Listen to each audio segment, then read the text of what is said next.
My name is Danny Forster, and this is Build It Bigger. I'm an architect, and I've spent years traveling the globe investigating incredible feats of architecture. And right now, I'm going to take you behind the scenes of one of the largest construction projects in all of Asia.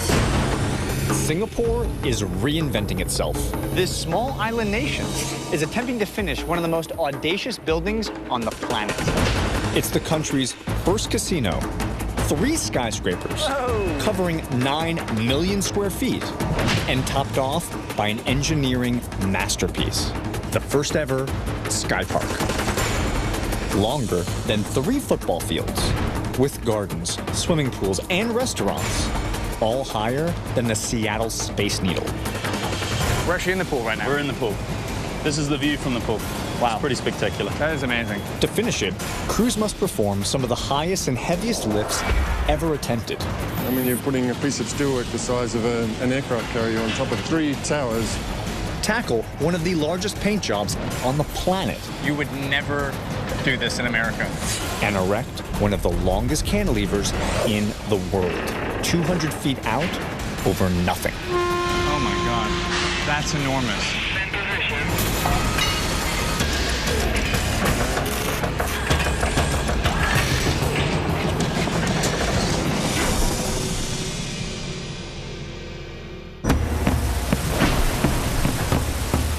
I'm in Singapore, a tiny island nation with less than 5 million residents.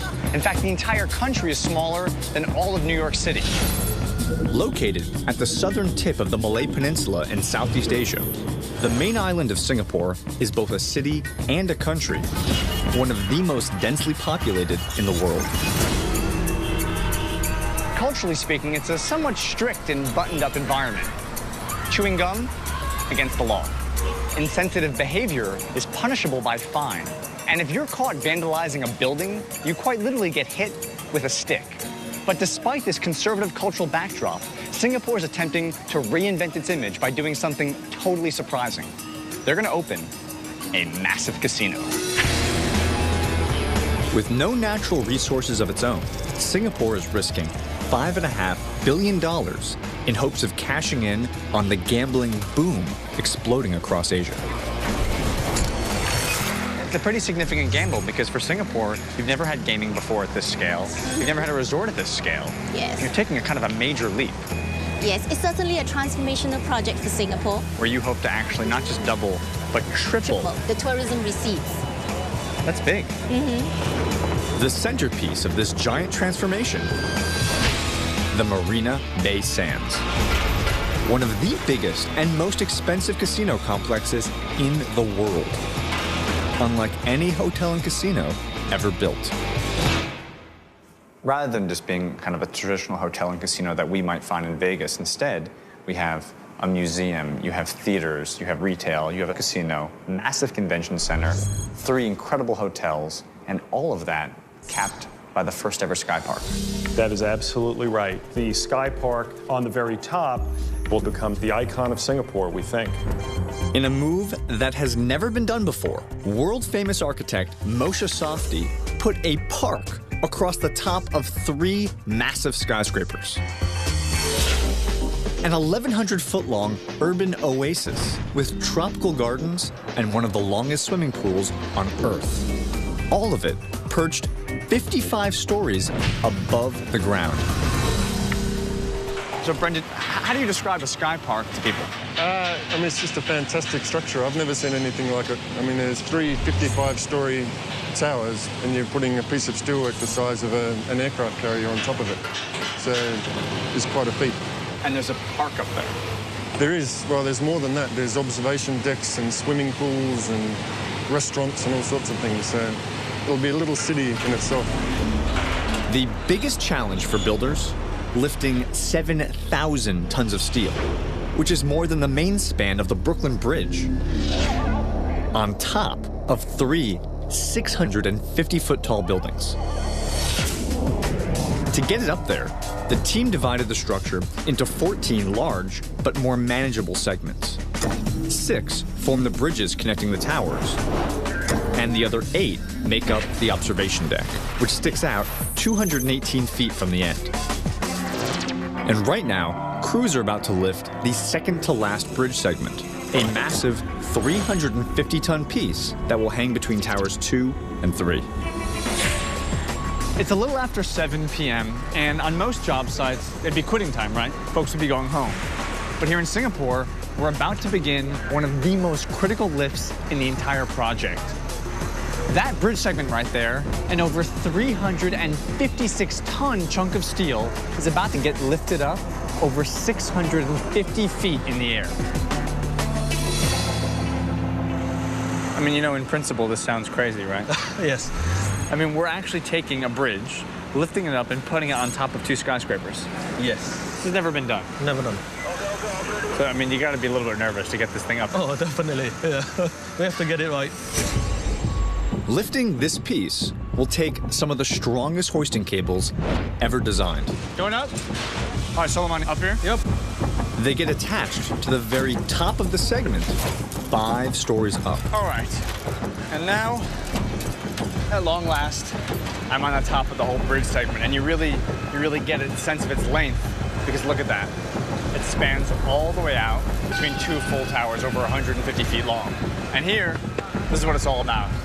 This is the shackle coming down over 600 feet up. And to really get that point, come here, check this out. Look at the amount of bound cables inside of this thing. Just the density. It's 2 of these shackles, one on this side, one on that side. We're gonna lift up over 350 tons of steel. All right, you call the man upstairs. An operator from the top of the sky park lowers the shackle down. Here she comes, here it is, here it is. Okay, 960 mm. It has to line up within 1/10 of an inch for this 150-pound anchor pin to fit through. Oh no. Stuck. Push. Fight, come on, shake it a little bit. Hammer! Give it to me, Poppy. Stuck here. You ready? Here I come. Once the pins are pounded into place and the shackles are connected, there is one final step to make sure that the load is secure. Woo! Overnight, crews test the connections for 12 hours by hanging the segment just 4 inches above the support. If everything looks good, it is ready to go up. Okay, Solomon, she's floating. Good. 4 inches off the ground. Ready for the lift? Yes. How's the wind? If you can see, it is swinging. And if it swings, it might hit the building. So when the lift begins, the concern is in a strong wind, like a pendulum, Yes. it could move and actually hit the building. Yes. It's that close to the building? It is very close to the building. Because of the curvature of the towers, this piece must pass within 10 feet of 2 glass skyscrapers on its way up. Any wind over 5 miles per hour is enough to call off the lift. So are we good? Are we ready? Yeah, good. So it's now okay to go. Typically, crews would use tower cranes for heavy lifts, but this segment far exceeds their capacity.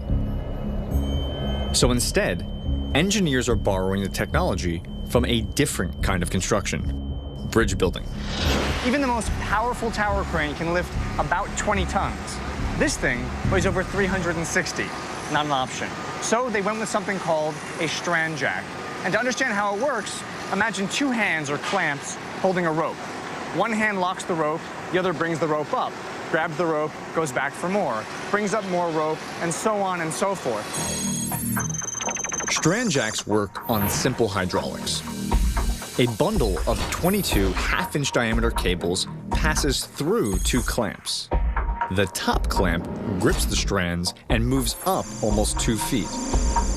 Then, the bottom clamp locks the cables in place while the top moves back down for the next pull-up. It takes 2 enormous strand jacks to lift this segment, one on each tower.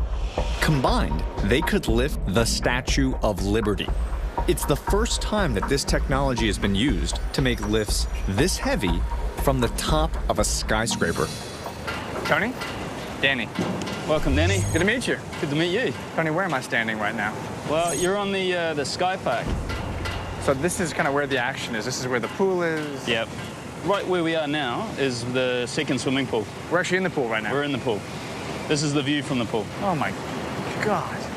people will be able to swim out to the edge of the pool. Yep. And literally, there'll be no edge, right? It'll be an infinity edge. It'll be an infinity edge looking out over Singapore.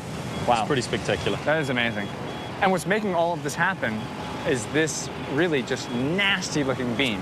That's right. So this enormous frame is supporting the strand sliding units. Now, can we actually head up top to the strand jack? Yeah, we can. Let's go this way.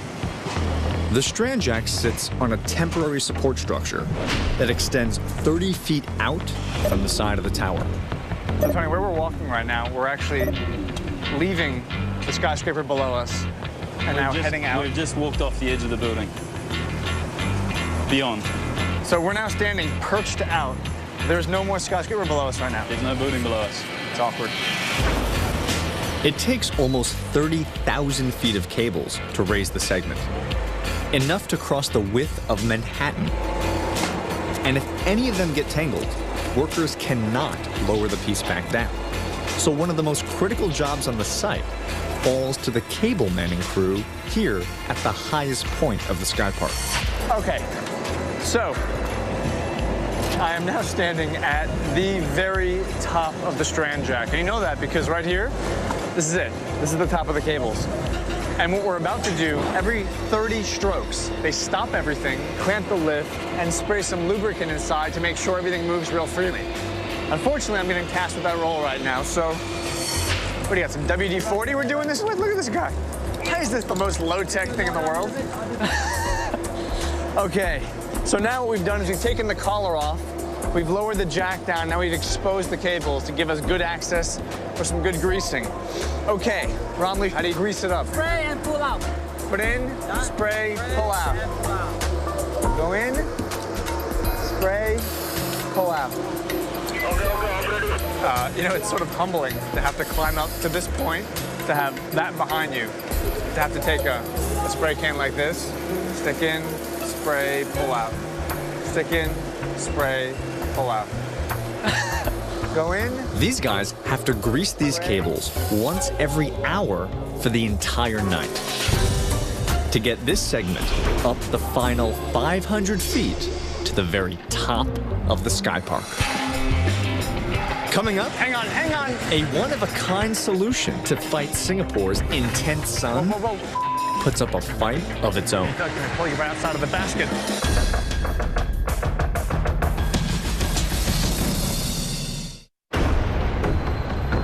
Singapore is just 14 miles long.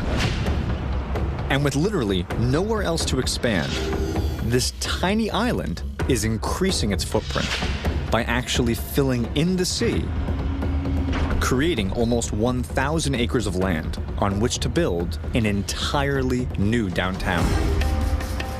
So tell me something. If I were standing here 5 years ago, what would I have seen there? Well, 5 years ago, you wouldn't see the floating gallery, you wouldn't see the wheel, you wouldn't see Marina Bay Sands, neither would you see the financial center. So this is a radically different skyline in just 5 years' time. Yes. Singapore's evolution involved 30 years of land reclamation, followed by 5 years of construction, all culminating with the Marina Bay Sands. So 5 years ago, this would have been called the old downtown of Singapore. Yep. And now with the Marina Bay Sands completed, this becomes the new downtown. Yes, absolutely. The Marina Bay Sands 3 hotel towers will offer guests phenomenal views of Singapore's new downtown. But they also had to be a stunning centerpiece for the city's redevelopment. So, to define their curved silhouette, the architect clad the tower facades with 1,900 glass fins, which also perform a key functional role for the building. The western face of the towers gets the most intense afternoon sun, so when the light hits the fins, they actually deflect the sun's rays, casting a shadow that reduces the heat on the hotel rooms by 20%, while still enabling clear views of the bay. But this distinctive design feature is also one of the most difficult to install. I think today is going to be one of those days where I go and do something that I kind of think I shouldn't do, but in the name of really understanding how it is they build this building, we're going to do it anyway. I'm going to take you in a gondola up the side of a building, almost 600 feet, to install glass fins. And the guys who are going to help me do it are right here. Terry? Hi, Danny. Good to see you. David, how are you? Danny, good. Not bad. What are we up to, fellas? We're actually going up to the top. Basically, we're going to install the last fins to Tower 1. And these fins are actually hanging perpendicular from the facade of the building. That's correct. Each fin is 10 feet tall and weighs 400 pounds. They're hung in straight vertical lines, protruding up to 4 feet from the side of the tower. Because the facade actually curves outward 5 degrees at the top, there would not be enough clearance for the Sky Park lift to pass by. So 12 fins in the upper corners of each tower were left off until now. So this is it. We are closing up the curtain wall of Tower 1. Yes. Big milestone. Big milestone. All right. Take me over to my maker. Let's do this. Okay, no problem. Lead the way. Terry's crew installed the fins from a 6-foot-long gondola hanging off the side of the building. Okay. We doing? All right. You gotta be kidding me. It's basically the size of a bathtub, swinging from 2 sets of 650-foot-long cables tied to the tower. Show me the safety, please. It's so precarious that I'm going to be tied to a separate cable in case the main cable fails. Okay. Thing is on. This goes up. That's in the case of dying. 1 beaner, 2 beaner, 3 Forster, chin strap, pants. I mean, there's really nothing else you need. Just gonna hang some glass to my boy Jay. 600 feet in the air. Right, man? Give me some skin. Buddy? We're gonna be great. Yeah, here we go. The gondola travels at just 0.2 miles per hour. Here I come. Moving along, just moving along. So it'll take me more than a half hour to reach the top. Oh my God. This gondola looks like it was built by the Unabomber. Sometimes I don't really feel like I give you exactly what's going on for me right now, so I want to give you just a little taste of what I'm seeing. There is a fantastic view of Singapore. There is Jay, my chatty friend. And there is not a good situation. All right, we're almost near the top, and you can tell because the building is beginning to bend back on itself and get closer to me. Right there, check it out, we're about 80 feet from the top of the building, and you can see, if you look up, you can actually see the missing glass panel. And as I approach the top of the skyscraper, they're prepping the glass. There she is. Oh, the wind is really moving up here. That looks safe. Hey, fellas! How are you? How are you? Okay. Nice weather, huh? Okay, this is something you don't see every day. I'm outside a skyscraper, and right here, right now, I am touching the top of the building. We are on top of the skyscraper. All right, who's ready to install some fins? Each fin is a custom-built pane of solid glass. I got the line. Hang on. Look, On a calm day, they are extremely difficult to manage. the wind is blowing this thing out. Give me a hand, give me a hand. But on a day with even a light wind, the task is almost impossible. Hang on. He Doug's gonna pull you right outside of the basket. Hang on, give me some help. But I'm not kidding. Every time you get like a little gust of wind, I can feel my feet getting cold a little bit. There she is, slowing down. It's basically like a big double laminated glass sail. And if the wind catches it, I mean, it moves.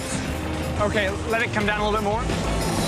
The fin can swing up to 20 feet while attached to the tower crane. Coming this way. Okay. Watch out. Someone help you. Someone help him. Someone help him. That's just too dangerous for the final installation, so the team has to transfer it to a more precise chain block mid-air. Whoa. Hold that side. Hold that side, please. All right. So this is it. What we're doing right now is essentially taking the load from the crane and transferring it to that chain block. Are we in? Okay, I think we're set.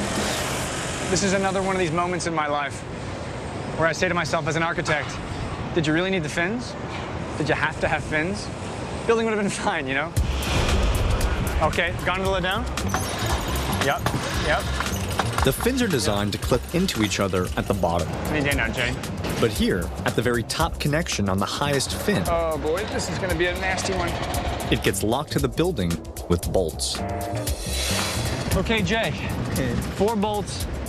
Give me your thoughts. 1, 2, 3, 4, are we good? Okay. Are we good? Come here. Bring it in. I need some. Give me, come on. Give me it, babe. I need some.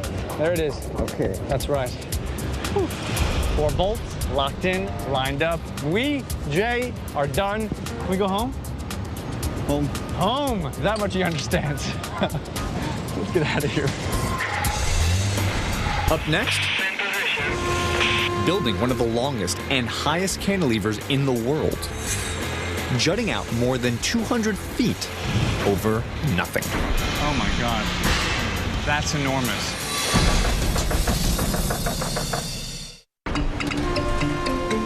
Singapore's new sky park is the first of its kind. A steel structure longer than an aircraft carrier, on top of 3 skyscrapers taller than the Seattle Space Needle. And on the northern end, the architect took this innovation one step further, creating the longest cantilevered observation deck in the world. It's the biggest and heaviest section of the sky park, and it hangs out 200 feet over thin air. When it's done, the sky park is going to look to the eye like one 1,100-foot-long continuous element. But the reality is, it's actually made up of 2 very different structural conditions. Bridges on the one hand, and something called a cantilever on the other. Spanning between towers 1 and 2 and towers 2 and 3 are 2 bridges, basically acting like tabletops. The force goes from the bridge, transfers into the towers, and down something called shear walls into the foundation. Now, the cantilever is a different story. A cantilever, by definition, is a load supported on only one side. So what you have here is a 218-foot-long span, almost like a diving board, perched out over nothing. Intuitively, that load wants to just twist off the building. So to keep it down, they've put not 1, but 2 700-ton backspans holding down the cantilever. The 2 backspans weigh as much as a fully loaded freight train, but that weight is critical to balancing out the cantilever, which will jut out longer than a 747 from the end of Tower 3. There are 860 tons of structural steel that make up the 218-foot-long enormous cantilever. It is so big that they actually assemble the entire unit here on the ground before sending it all the way up there. The cantilever is just too big to be raised in one single lift. Instead, it's divided into 6 segments. Once they're 650 feet in the air, crews will have just 1 shot to fit them together. So before the segments can be lifted, they're assembled on the ground to be sure that each connection will fit perfectly. So these pieces behind me represent the very final pieces of the cantilever to be assembled here on the ground. So once we get this and this bolted onto that massive cantilever, the lifts can begin. So the crane's now setting the shackles up. We're going to go on top of the piece to connect it. The piece we're attaching today is 12 feet tall. Come on, jungle gym style, baby. And it weighs 30 tons, as much as 2 Mack trucks. The crane will lift it over to the rest of the cantilever using 4 extra-large shackles. So Viram's now tightening up this shackle. So shackle number 1, 2, 3, and 4 are all connected. The next step is to take the piece that I'm standing on, lift it up, and extend that cantilever another 50 feet. You ready? Knuckles? Knuckles! All right. You ready, Knuckle Man? Knuckle Monster, you got it. Nux Magoo, come over here for that. Bang! We are ready to go. Okay, I'm ready. So what they've done is they've just put a bit of tension in the line, lift the piece just off the ground to make sure the shackles look nice, and they know where the center of gravity is. So are we good? Are we ready? Yeah. All right, let's go. She's off. Out of our hands. Now the crane's got her. He's gonna swing her all the way around this way. What's really worth noting is as you look at this thing, this massive floating piece of steel, it's not but a small fraction of the entire cantilever that's going up there. Even with 1.5 million pounds of steel, this cantilever will still be susceptible to the problem facing all structures: movement. All buildings, all bridges, even all cantilevers have a natural frequency, meaning they move ever so slightly. Now, if the movement of wind, or the movement of people even, starts to align with that building's movement, It can combine and collaborate and literally shake a building. So when the engineers were designing the cantilever, they had to be concerned with not just how many people stood on the edge, but also how they were moving.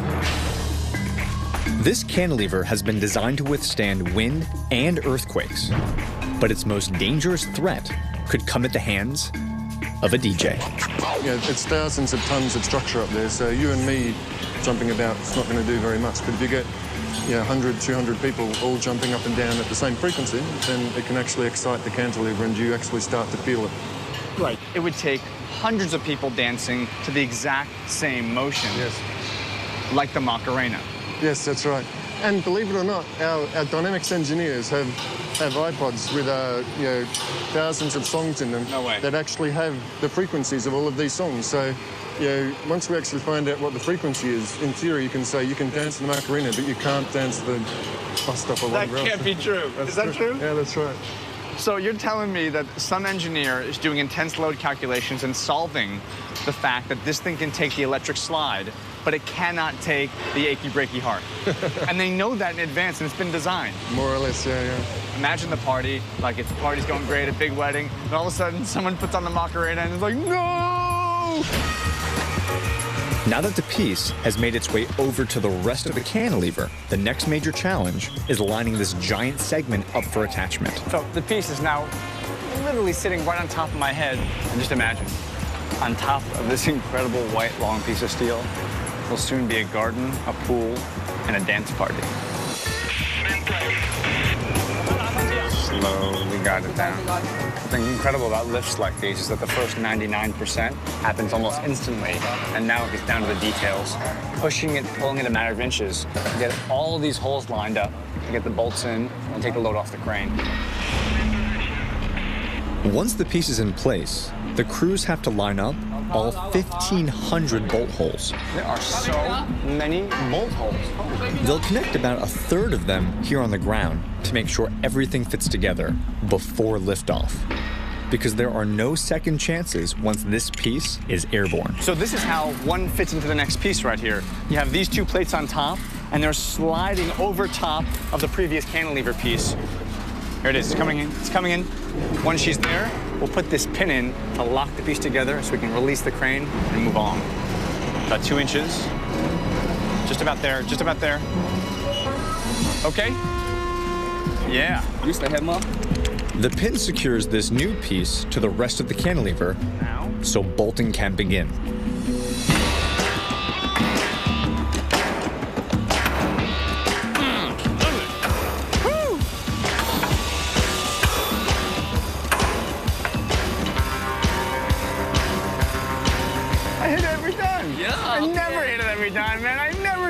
Usually I like break a finger and knock some steel off the thing and almost break the hammer most of the time. I knocked the crap out of that thing. Well, as you can see, the piece is in its final location. And now from where I'm standing, I think you can really get what this thing is. An 860-ton, 218-foot-long steel diving board that's going to be perched out over 600 feet in the air.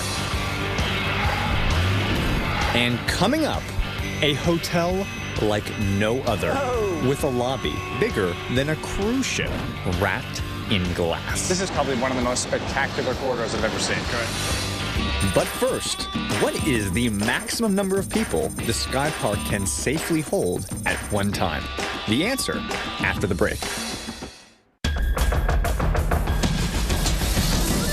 The answer to the trivia question. 3,900 people can safely be on top of the Sky Park, but only 900 of them can be on the cantilever. Singapore is the gateway to Southeast Asia. And for the past century, its economy has depended on its location as one of the world's busiest shipping ports. But this city is in the midst of a makeover. When the Marina Bay Sands opens later this year, Singapore will instantly become one of the largest gaming markets in the world, putting it in the same league as Las Vegas, Atlantic City, and Macau. When Macau opened their casinos, they looked to the past for inspiration. You have the Venetian in Las Vegas, you have the Venetian in Macau. Carbon copy, only bigger. But here in Singapore, a country so focused on image, They didn't want to mimic what came before them, but instead, they're trying to literally reinvent the idea of a hotel casino. The difference comes down to design.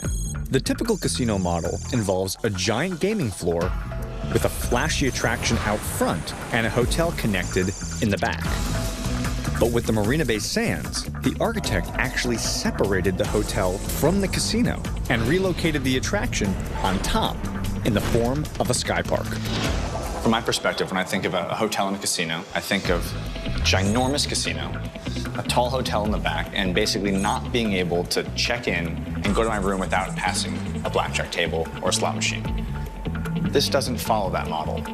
It does not. Singapore has a very particular vision as to how they want the gaming component to work. What we built here was not something that was casino-focused. It was all of this. So the casino is part of something far grander. And key to making that happen is not just building a set of normal, typical expected structures, but instead to do something like that. Correct. This revolutionary design carries over to the hotel towers themselves.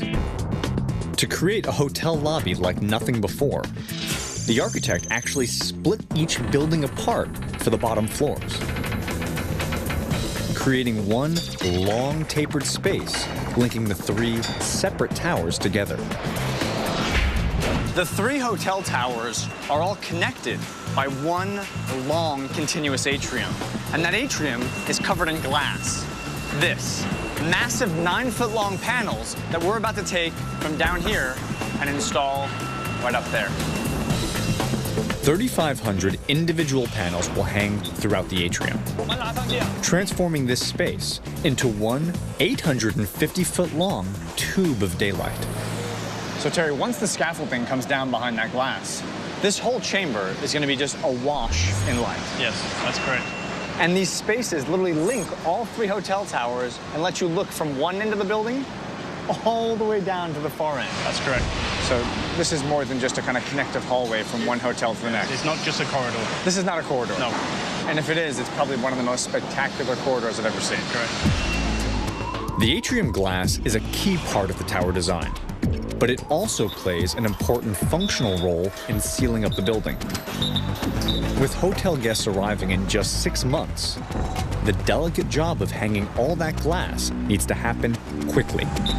Now, why is it so important to get the glass on the atrium and button up the facade? The vital bit is we actually have to make the building watertight as quickly as possible to enable all the final finishes to commence on the inside. So all the sheetrocking, carpeting, wallpaper, painting, that sort of stuff can't happen if moisture can still penetrate the building. That's correct, yes.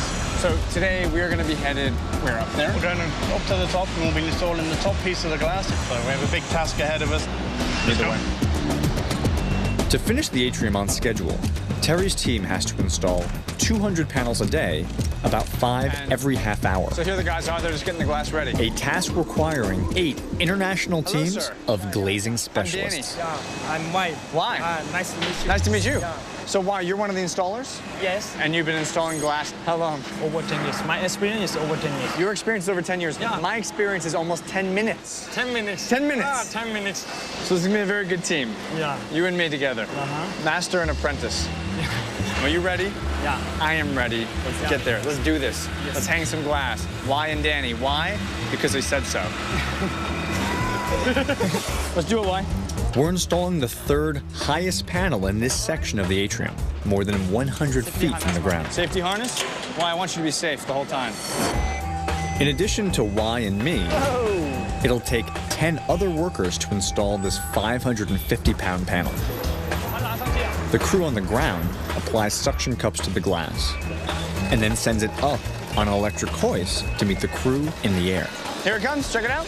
And waiting for me, hello, my brothers! You guys ready to rock and roll with myself and Y? Ready? The big team. This is it. This is the Singapore Glass Stallions. All right, here it comes. It's a big piece of glass, huh? Why? Yes. What are we doing? What's the first step? The first step is we need to take off the handle. Yeah. So I'll take off that side, you take off that side? Yeah, take off only the handle. Turn only. Yeah, yes. All right, I don't want to drop it though. Don't want to drop it. Okay. The panel is supported by a backup system of smaller suction cups to help guide the piece on its way. Okay. Oh, okay. Yeah, okay, guys. It's okay. Let go? No, it's too scary. I'm not gonna do it. Okay, I did it. 好嘈上去啊 And just like the glass fins outside of the towers, we'll finish maneuvering this panel into place with the chain block. Yeah, okay, guys. Okay, so the chain block has lifted the glass panel to just about the height, as you can see, of the previous panel. So the next step is to push it in and get it locked into place on the brackets. Okay, why?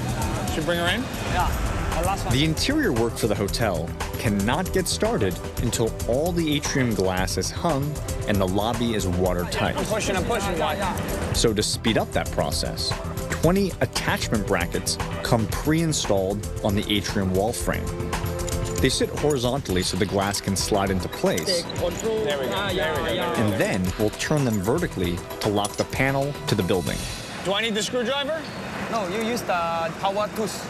I'm old school, why? Power tools. I'm old school. You make sure all the pressure bar must be tight because the hand power is not standard. You haven't seen my hand power, why? Yeah, hand power. Tight, yo. Check it, why? If you don't trust me, check it. You have a look. That's just good stuff. Yeah, good. Very good. All right, so all four sides are locked into place, and this glass panel is now fully supported by the building. So therefore, why I'm pulling the plug. Suction is coming off. 3, 2, 1. Okay. All right. Very nice. Yeah. Look at that. Nice, huh? Very nice. Why from Malaysia? Yeah. And his team do this 25 times a day. Best partner. And in just 6 months' time, this entire atrium will be covered in glass and shimmering with natural daylight. It's you and me. Go home. Now go home. And by go home, I mean hang glass the rest of the day. Up next, racing to finish one of the largest paint jobs in the world. We're gonna use a brush. Yeah, brush. This brush. Yeah, this brush. After 30 years, Singapore's ambitious downtown redevelopment is nearly complete. Its crown jewel, the $5.5 billion Marina Bay Sands, is due to open in just 6 months. And crews are racing to complete the hotel's complex facade. The glass on the face of the towers is complete, but on the side walls, the concrete remains exposed. So to finish those walls on time, there's another massive job ahead. When you clad the outside of a skyscraper, typically you cover it in maybe some stone veneer, maybe some glass, or maybe some metal paneling. What you don't do is you don't paint it, right? Because if you've ever painted a fence, every couple of years you have to repaint that fence. But here in Singapore, they're so focused on things being clean, so focused on the immaculate maintenance, they're willing to actually paint their buildings. So today, I'm going to do something that you would never see on an American construction site. I'm going to paint the skyscraper. Crews will have to paint an area about the size of Mount Rushmore. Muti, I'm Danny. This is going to be one of the single largest paint jobs ever attempted. So I got a bucket of paint, and in order to apply the sophisticated skim coat with the technology we're going to use a paintbrush. Really, Muti? Yeah, this brush. It's a small brush, yeah? Yeah, small brush. One small brush. Right, and obviously you couldn't do a skyscraper with that little brush. That'd be crazy. So instead, I have a roller, which ought to really expedite the process. Painting first. All right, well, what more do you need? Muti, Yeah. away we go. Okay. This wall faces the country's main highway, connecting the airport to downtown. So Muti, you're okay? Heights, no problem? No problem, no problem. No problem. No problem. And on opening day, with all eyes on Singapore, it's gotta look good. Yeah, okay, so welcome to House Painting 101, Skyscraper Edition. So we're about 200 or so feet in the air. We've reached our cruising altitude in a super, super robust and technologically sophisticated gondola system. And what we have to do is fix this. Is that this wall is a mess, right? Little holes they patched and filled. We have to have one smooth surface ready to be seen by all of Singapore. Muti, start with the dark gray first, huh? Okay, first. I'm gonna paint within the lines here. The dark gray lines mark each floor of the tower, so you can still see the floor-to-floor separation from afar, giving a sense of scale to this massive surface. Okay, so now that the gray line has been deepened and darkened, we're gonna start painting the building. So Moody, just Yeah, Lolas, yes. go to it, huh? All right. Nice and gray. I like that Moody's looking over like I'm touching at the top of the Sistine Chapel or something. In total, Moody and the rest of the crew will use more than 2,200 gallons of paint Moody, how's it look? Does it look good? Yeah, very nice, very nice. Good. Very nice. Yeah, very nice. Moody's loving it. to cover all the tower shear walls in time for opening day. And this project cannot afford delays, because every month the casino is not open, developers give up $100 million in lost revenue. So these crews have been running at top speed since day one. So, John, just to put this in perspective for someone who's not used to seeing a project this size, it would take perhaps another country a project this big, this expensive, this complex, as much as 6+ years to build. Yep. And you guys are on target to complete this in 3 years, Yep. half the time. Yep. And one of the critical aspects of this project at the moment is getting that Sky Park structure up. So getting the superstructure of that Sky Park done is key to kind of closing up this project and finishing this race. Yep. But this is going to be a sprint to the finish, because crews up at the top of the Sky Park have only 6 months left to turn this mess of steel into the world's longest elevated pool deck. This is it. This will be the pool deck, and that will be the pool. But there's a problem. I mean, there's a pretty big problem. You go on vacation, you come to the Sky Park, you see this amazing view of Singapore, but then you fall through a hole to your death. It's not good. Not good fun on the vacation. So Wilson and I are going to cover it with this aluminum decking. Cover the holes? Can. Let's cover the holes, my friend. We're filling in the bridge segments between towers 1 and 2, more than 650 feet up. And there is literally nothing below us but the decking we're about to lay. Oh, I just got that thing. That thing, I just looked down and I saw a car, and it was so little. And my body was like, wait a minute, what are you doing up there? All right, Wilson, how do we begin? Step 1? Yeah, step 1. Okay, you ready? 1, 2, 3. Okay. And stroke in. Yep. Pull back. Pull back. Okay. Good. Put the clip. Put the clip on. Nice. Wilson, next piece. Plugging up the hole. Dear God. Okay, letting go. Woo! With these 10 panels in place, another 125 square foot section of this Sky Park deck is complete. Last piece, huh?